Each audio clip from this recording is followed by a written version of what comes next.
दोस्तों आज हम एक आज़ाद भारत में सांस लेते हैं क्योंकि अंग्रेज़ों से हमें 15 अगस्त 1947 को आज़ादी मिली थी। और दोस्तों देश को आज़ाद कराने के लिए ना जाने कितने ही लोगों ने अपना जीवन तक न्यौछावर कर दिया था। हालांकि यहाँ भी आज़ादी के लिए लड़ने वाले खासकर दो अलग अलग विचारधाराओं में बटे हुए थे। इनमें से एक तरफ वे लोग थे जो आज़ादी को अपने ताकत के दम पर छीनना चाहते थे, तो वहीं कुछ लोग शांतिपूर्वक अहिंसा के मार्ग पर चलते हुए आज़ादी को हासिल करना चाहते थे। और दोस्तों इन्हीं अहिंसकवादी में से एक राष्ट्रपिता कहे जाने वाले मोहनदास करमचंद गांधी, जिनको हम आमतौर पर महात्मा गांधी के नाम से जानते हैं। और दोस्तों गांधी जी भारतीय इतिहास के वह व्यक्ति हैं जिन्होंने देश हित के लिए अंतिम सांस तक लड़ाई की, और उन्हीं की तरह हजारों वीरों की वजह से हमारा देश 1947 में आज़ाद हो सका था। तो दोस्तों आज के इस वीडियो में हम सबसे लोकप्रिय लोगों में से एक महात्मा गांधी के जीवन के बारे में जानेंगे कि किस तरह से आखिर अहिंसा के मार्ग पर चलने वाले गांधी जी ने अंग्रेजों को हुकूमत को हिलाकर रख दिया था। तो चलिए कहानी की ओर बढ़ते हैं।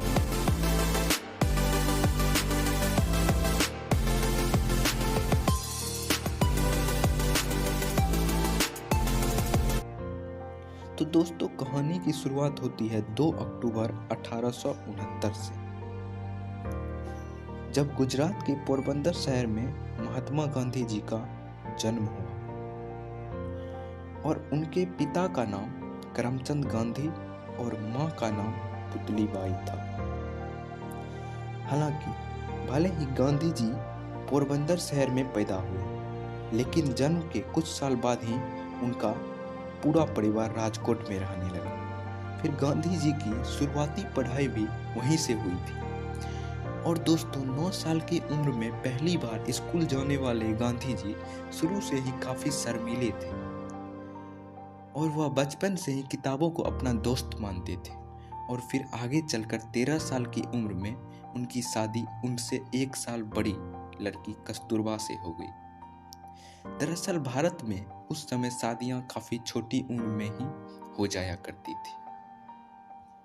हालांकि आगे चलकर गांधी जी जब 15 साल के थे तब उनके पिता का निधन हो गया, और फिर पिता के निधन के 1 साल बाद ही गांधी जी की पहली संतान भी हुई थी।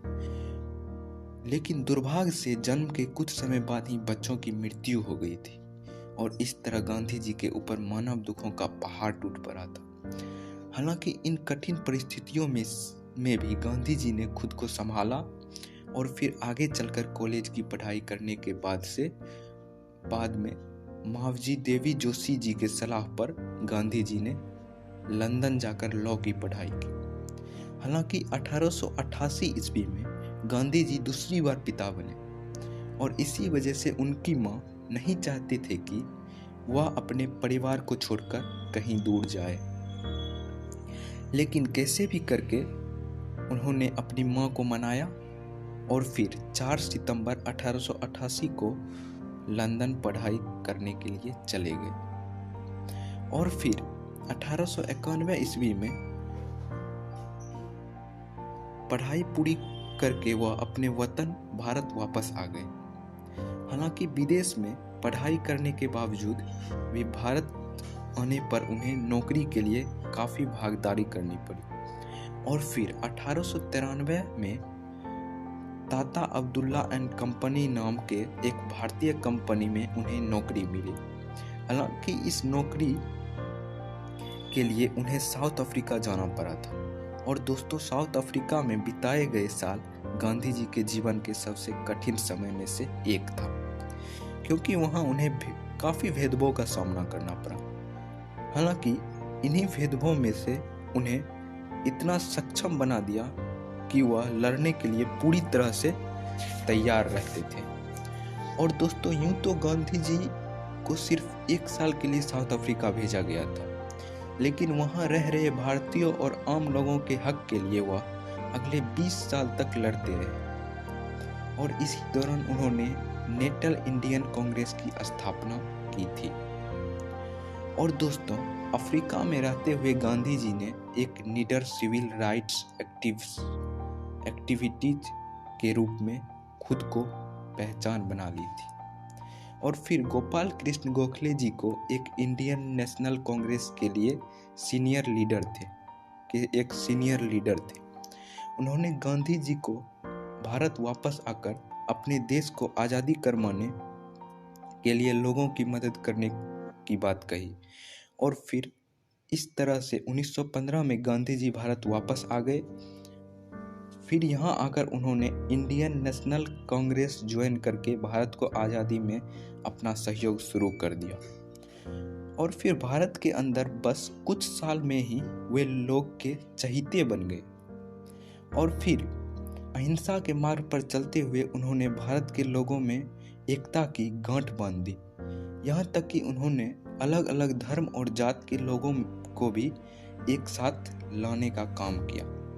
और दोस्तों 1922 में गांधी जी ने असहयोग आंदोलन चलाया, जिसके तहत अंग्रेजी चीज़ें का इस्तेमाल भारतीय ने लगभग बंद ही कर दिया।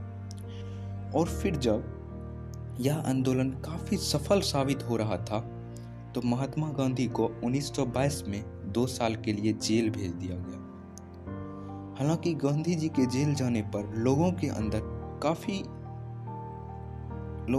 काफ़ी गुस्सा आ गया, जिसकी वजह से पूरे भारत अब एक होने लगा था। और फिर इसी घड़ी में ही मार्च 1930 में दांडी यात्रा को भी अंजाम दिया गया, जिसमें कि 8,000 लोगों की गिरफ्तारी हुई। और फिर इस तरह ही आगे भी गांधी जी के नेतृत्व में क्विट इंडिया मूवमेंट की तरह ही कई और आंदोलन को भी अंजाम दिया जाता रहा। और फिर इस दौरान गांधी जी की बहुत बार गिरफ्तारी भी हुई, लेकिन दोस्तों महात्मा गांधी के द्वारा लगाई गई चिंगारी अब लोगों के भीतर आग बनकर जलने लगी थी। और यही वजह थी कि गांधी जी के साथ बाकी क्रांतिकारियों ने मिलकर 1947 में देश को आज़ाद कराने का अहम रोल अदा किया। और फिर 15 अगस्त 1947 को हमारा भारत देश आज़ाद हो गया। हालांकि अभी देश के अंदर आज़ादी का जश्न चल ही रहा था, तभी 30 जनवरी 1948 को नाथूराम गोडसे ने गांधी जी की गोली मारकर हत्या कर दी। और फिर इस घटना ने न कि पूरे देश में बल्कि पूरे दुनिया में ही शोक फैला दिया। हालांकि 15 नवंबर 1949 को गांधी जी के हत्यारे नाथूराम गोडसे को फांसी दे दी गई। पर अब दोस्तों अंत में मैं यही कहना चाहता हूँ कि जब तक गांधी जी जीवित रहे तब तक अहिंसा का ही हर चीज़ का जवाब मानते रहे। और इसी सिद्धांत के दम पर ही उन्होंने अपनी पहचान बनाई थी। हालांकि वो अब हमारे बीच नहीं रहे, लेकिन उनकी सीख और उनकी सिद्धांत आज भी पूरे दुनिया मानती है। उम्मीद करते हैं दोस्तों कि गांधी जी की यह बायोग्राफिक्स आपको जरूर पसंद आई होगी। आपका बहुमूल्य समय लेने के लिए बहुत बहुत धन्यवाद।